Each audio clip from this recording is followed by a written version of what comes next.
Last year, Alien Romulus came out with new lore on Xenomorphs. The movie was filled with new fiction, suspense, and horror, which is everything that Alien fans love about the main franchise. The movie we got in theaters is no doubt an extremely entertaining film, but that's not quite the full picture. On the Blu-ray release, test screenings, and the behind-the-scenes footage, we found out about a myriad of deleted and alternate scenes that deepen the character arcs, expand the tension, and even show some of the most interesting and disgusting character designs of the franchise. So join us as we go through all the deleted scenes from Alien Romulus, and discuss how each of these scenes could have added more to the viewer experience.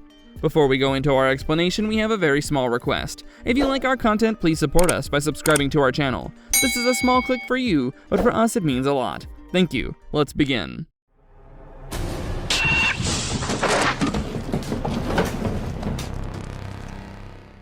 The Facehugger hallway scene. The scene begins with Andy, Rain, and Tyler creeping through the derelict station. The hallways are dark, and there are only flickering lights illuminating the scene.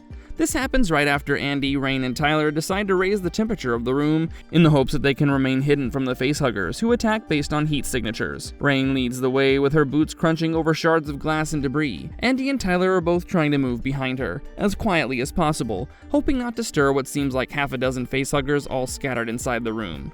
They're pressed flat against all surfaces, almost like spiders. They move ever so slightly in that creepy, spider-like twitchy way with every movement. Rain tries her best to keep calm and move through the debris without stirring anyone too much. And then it happens. She accidentally brushes against one of the facehuggers that was on a counter. The creature reacts instantly. We see its body contracting, and that understandably makes Rain panic. She tries to move away from the facehugger and immediately collides with a suspended corpse. If you're a horror fan, you'll immediately recognize the corpse, and it's modeled after Fede Alvarez, the director of the film. His face is half hidden in the darkness, but we can see his mouth jerk open as a facehugger's fingers stick out of it. We see the body of the facehugger on the back of his neck, making the corpse look like the facehugger's nest. Luckily, Tyler manages to calm Rain enough that she does not scream. They shuffle their way through the tight space and finally reach their safety.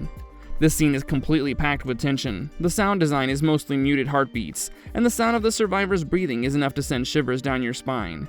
I believe the sequence was cut for pacing, but that doesn't take away from just how extraordinary this piece is. It's a piece of horror craftsmanship. It's like an homage to Ridley Scott's original Alien. The tension in the scene doesn't come from what happens, it comes from what could happen because the danger is everywhere. One wrong step, and it's game over for our characters. I understand why they decided to cut it from the theater run, but that's a shame. This scene would have definitely elevated the viewing experience of the theater audiences.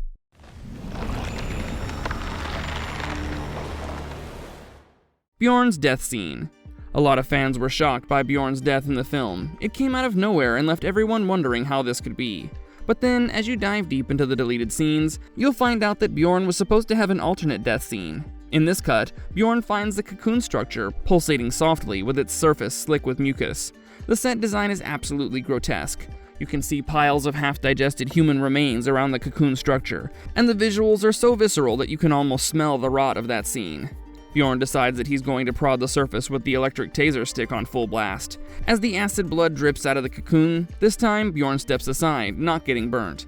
Assuming that this is the last sputter of a dying creature, he turns to leave with Kay. As they step out of the corridor, a long, serrated tail makes its way out of the cocoon and pierces Bjorn's back. Kay can do nothing but watch helplessly as Bjorn is dragged away from her and brought to lie underneath the cocoon. This time, the drips of acid feel very intentional. They burn through Bjorn's chest, and we're left to watch as Bjorn dies a slow and painful death. This death scene lingers a lot more on suffering than the theatrical version. The theatrical version gives us a quick shock, thanks to the pacing of the scene. But this one, on the other hand, leans a lot more into body horror territory and is a lot cruder. It feels like the director was playing with us in this particular scene as he gave us hope, only to pull the rug out from under our feet, leaving us reeling in shock and horror. The Romulus Lab Scene. Now this scene is a different kind of material than the previous deleted scenes I've mentioned. Unlike the horror aspects of the previous deleted scenes, this one is all about heavy world building. In this sequence, we saw the survivors enter the station's medical lab. It's sterile with white lights and rows of sealed canisters. And in this scene, we see Andy explaining the properties of the Z01 compound. The Z01 compound is a genetic accelerant that's stored in the lab. In the final cut of the film, the exposition about the Z01 compound was cut short. But here, in the deleted scene, we see Andy going into detail about the compound. He states that this compound was designed to accelerate the adaptation and can rewrite the DNA of the host in seconds. This compound was humanity's future. His monologue was intercut with quick flashbacks, in which we saw Rook, the Weyland-Yutani scientist, explaining the compound to Andy. Rook also explained that this compound is the reason why the Xenomorphs can easily adapt their metabolism, accelerating and decelerating it at will. So in short, this compound is the much-needed upgrade for humanity. This scene is eerie through and through. It doesn't feel like Andy is just reciting facts, it feels like he's preaching. His voice sounds different. It's almost like he's not himself anymore. Rain interrupts him in the scene, reminding him to get to the point, but Andy couldn't care less. He keeps on talking about how this compound is the much-needed key to save humanity. At the end of the scene, we see him going to the keypad, but Rain stops him. The scene ends abruptly, but that adds depth to the situation at hand. In this moment, we all understand that there's a clear shift in Andy between who he was and the programmed loyalty he now has to Weyland-Yutani. With this scene gone from the final cut, I feel like some of the fascinating thematic weight of hubris, evolution, and the blurred line between human and synthetic ambition, all core themes of the Alien franchise, have gone missing.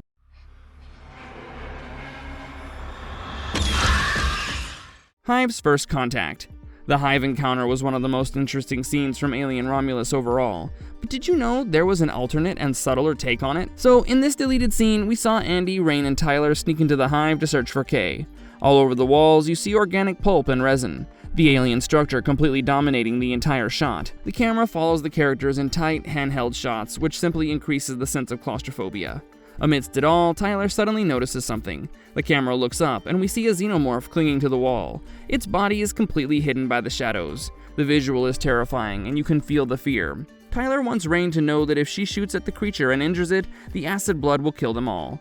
Rain nods, but she fires her gun twice. The gunshots illuminate the scene just enough for us to see the alien recoil. Instead of lunging forward and attacking, it lingers in the shadows before retreating back to wherever it came from. Survivors and viewers both hold their breath, waiting for an attack to come from somewhere they weren't expecting. But that doesn't happen.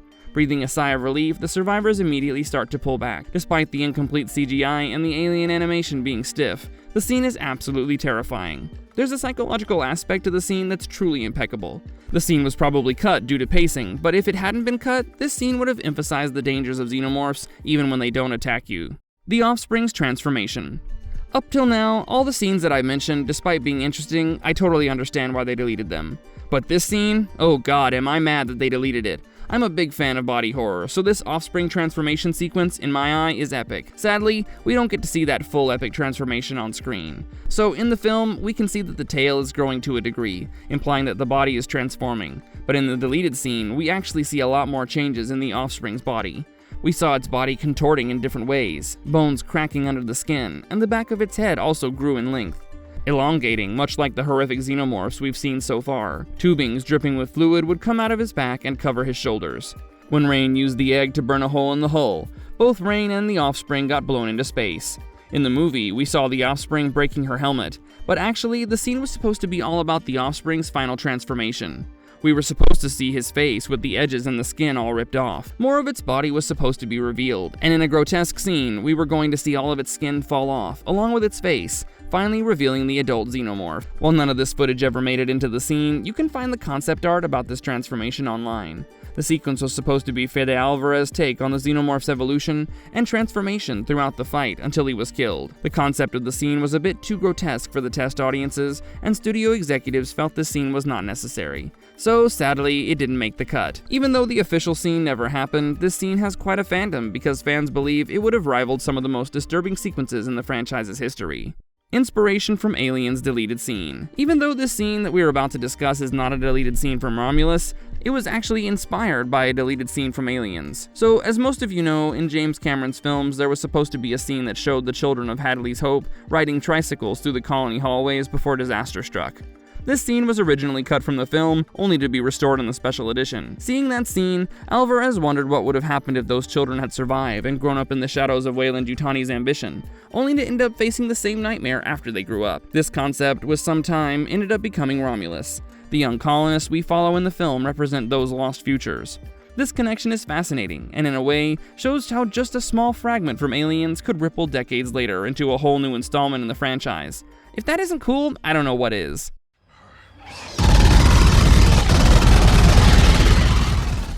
Additional fun fact, in the Blu-ray for Romulus, you also get to learn about the behind-the-scenes extras. These scenes aren't just story content that was deleted. These scenes also give us glimpses into what could have been and what this movie set out to be. Did you know that Fede Alvarez actually wanted to recapture the same claustrophobic vibe that Ridley Scott's original Alien had? From the concept art that was shown in the Blu-ray release, you could see that the Hive designs were originally supposed to be a lot darker than what we saw on screen. The finale was also supposed to be a lot longer. The combat scene was supposed to feature a fully grown xenomorph, and they wanted to do it practically. We get to see stunt performers in full creature suits rehearsing the combat sequences. It sucks that we did not get to see it on screen, because from what we can see, it looked epic. The cast and crew behind Alien Romulus were clearly passionate about this project. We saw all of them showcasing their takes on the characters' journeys throughout the movie, and you could just feel how invested they were in the story. For example, Kay's actor said that she actually filmed an extended Hive imprisonment scene. That scene was supposed to emphasize her psychological breakdown, which in turn kinda would have given us more insight into why she decided to inject herself with the Z01 compound. Sadly, the Hive imprisonment scene got cut down a bit for pacing. Together, all of these bits and pieces show us that overall, the film was a passion project. Alvarez wanted to push boundaries, experiment, and give us something we'd never seen before, while also keeping the lore intact. I would say he succeeded in doing so.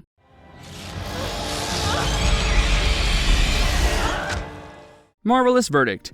With these deleted scenes, one thing is clear. Fede Alvarez had a much darker vision in mind when he started on this project. Whether it's the claustrophobic facehugger hallway scene, Bjorn's brutal and slow death, the Hive executioner, which added suspense, or the grotesque offspring transformation, these moments cumulatively add to the experience. More tension, body horror, and world building, something a lot of us horror fans would have appreciated. But that's not to say the end result after all the cutting and trimming wasn't good. Alien Romulus is an entertaining and scary film. But once you know about these little tidbits, the way you experience the film is bound to change. Let us know in the comments if these alternative scenes and fun tidbits have made Alien Romulus scarier for you or not. And I'll see you guys next time. If you liked our content, don't forget to leave a like and subscribe to us if you haven't already. Have a good one and be safe. Thanks everyone.